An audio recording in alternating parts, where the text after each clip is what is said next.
श्री कृष्ण गोविंद हरि मुरारी, हे नाथ नारायण वासुदेव। श्री कृष्ण गोविंद हरे मुरारी, हे नाथ नारायण वासुदेव। ओम नमो भगवते वासुदेवाय। ओम नमो भगवते वासुदेवाय।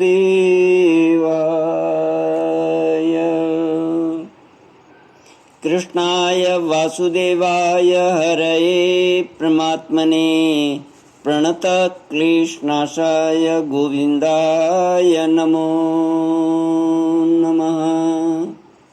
सच्चिदानन्दरूपाय विश्वोत्पत्त्यादिहेतवे तापत्रयविनाशाय श्रीकृष्णाय वयं नमः। सच्चित आनंद स्वरूप परमात्मा जो सृष्टि के उत्पत्ति, पालन और संहार करता है तथा जीवों के आध्यात्मिक, आदि दैविक, आदि भौतिक तापों को अर्थात जीवों के मानसिक, शारीरिक और भौतिक दुखों को दूर करने वाले हैं, उन श्री कृष्ण भगवान को हम नमस्कार करते हैं। श्री कृष्ण गोविंद हरि मुरारी, हे नाथ नारायण वासुदेव। श्रीमद् भागवत चतुर्थ स्कंद अथ त्रयोविंशोऽध्यायः।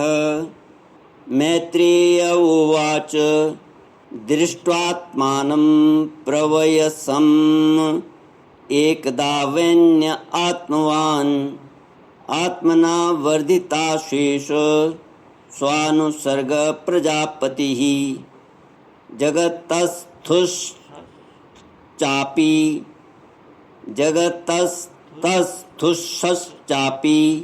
वृत्तिदो धर्मभृत्सतां निष्पादितेश्वरादेशो यदर्थमिह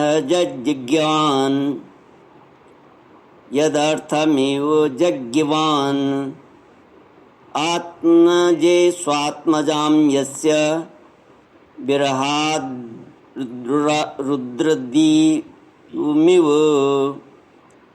विरहाद्रमितिमिव प्रजासु विमस्वैकः सदा रोगात् तपोवनम्। राजा पृथु की तपस्या और परलोक गमन। श्री मैत्रेय जी कहते हैं, इस प्रकार महामनुष्य प्रजापति पृथु के स्वयमेव अन्न आदि तथा पुरग्राम आदि सर्ग की व्यवस्था करके स्थावर जंगम सभी की आजीविका का सुविधा कर दिया तथा साधु जनोचित धर्मों का भी खूब पालन किया। मेरी अवस्था कुछ ढल गई है और जिसके लिए मैंने इस लोक में जन्म लिया था उस प्रजा रक्षण रूप ईश्वराज्ञा का पालन भी हो चुका है। अतः अब मुझे अंतिम पुरुषार्थ मोक्ष के लिए प्रयत्न करना चाहिए। यह सोचकर उन्होंने अपने विरह में रोती हुई अपनी पुत्री रूपा पृथ्वी का भार पुत्रों को सौंप दिया और सारी प्रजा को बिलखती छोड़कर वे अपनी पत्नी सहित अकेले ही तपोवन को चल दिए। वहाँ भी वे वानप्रस्थ आश्रम के नियमानुसार उसी प्रकार कठोर तपस्या में लग गए जैसे पहले गृहस्थाश्रम में अखंड व्रत पूर्वक पृथ्वी को विजय करने में लगे थे। कुछ दिन तो उन्होंने कंद मूल फल खाकर बिताए, कुछ काल सूखे पत्ते खाकर रहे, फिर कुछ पखवाड़ों तक जल पर ही रहे और इसके बाद केवल वायु से ही निर्वाह करने लगे।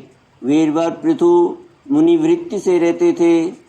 गर्मियों में उन्होंने पंचाग्नियों का सेवन किया। वर्षा ऋतु में खुले मैदान में रहकर अपने शरीर पर जल की धाराएं सहीं और जाड़े में गले तक जल में खड़े रहे। वे प्रतिदिन मिट्टी की वेदी पर ही शयन करते थे। उन्होंने शीतोष्ण आदि सब प्रकार के द्वंद्वों को सहा तथा वाणी और मन का संयम करके ब्रह्मचर्य का पालन करते हुए प्राणों को अपने अधीन किया। इस प्रकार श्री कृष्ण की आराधना करने के लिए उन्होंने उत्तम तप किया। इस क्रम से उनकी तपस्या बहुत पुष्ट हो गई और उसके प्रभाव से कर्म मल नष्ट हो जाने के कारण उनका चित्त सर्वथा शुद्ध हो गया। प्राणायामों के द्वारा मन और इंद्रियों के निरुद्ध हो जाने से उनका वासना जनित बंधन भी कट गया।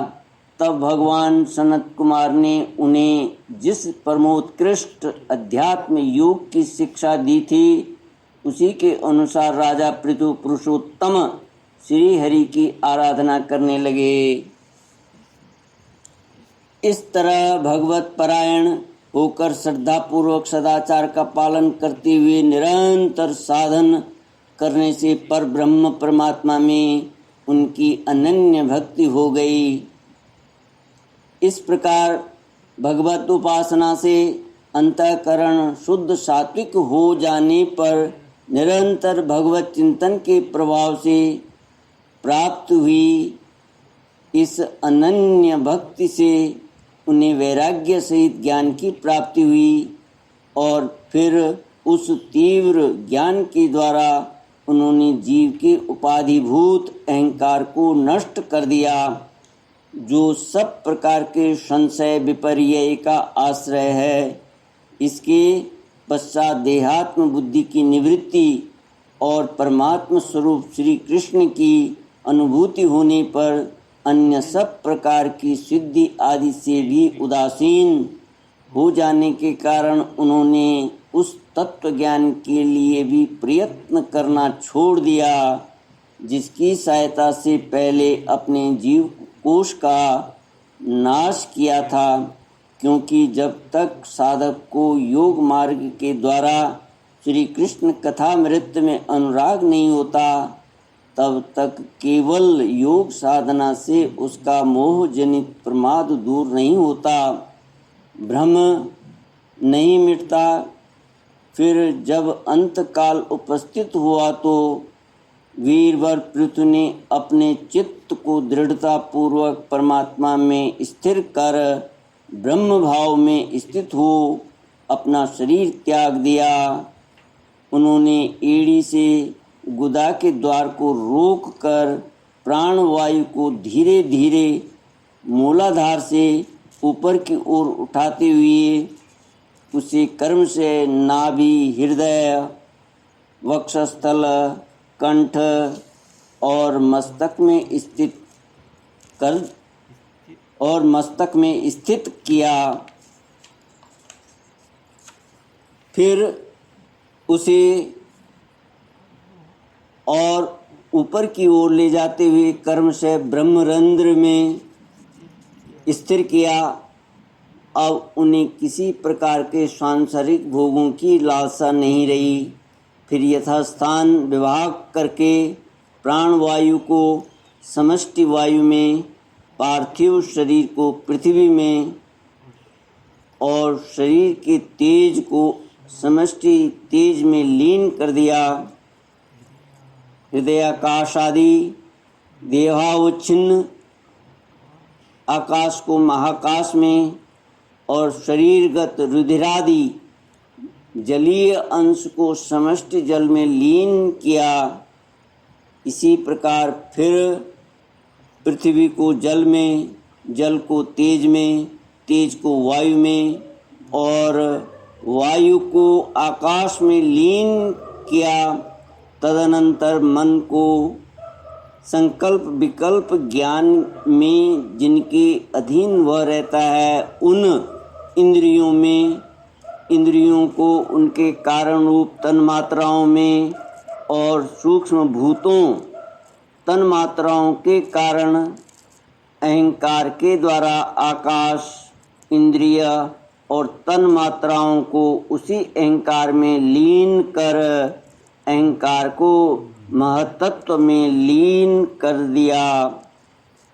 फिर संपूर्ण गुणों की अभिव्यक्ति करने वाले उस महतत्व को मायोपाधिक जीव में स्थित कर दिया।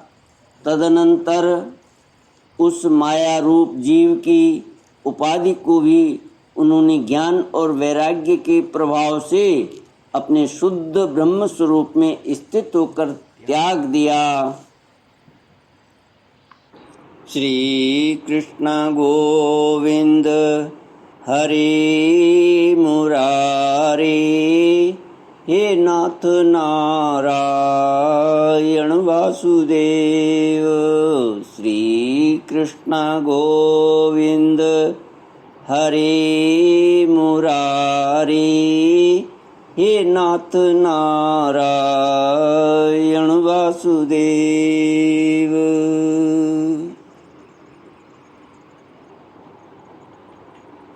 ओम पूर्णमदः पूर्णमिदं पूर्णात् पूर्णमुदच्यते पूर्णस्य पूर्णमादाय पूर्णमेवावशिष्यते। ओम शांति शांति शांतिः। हरिः ओम। श्री गुरुभ्यो नमः। हरिः ओम।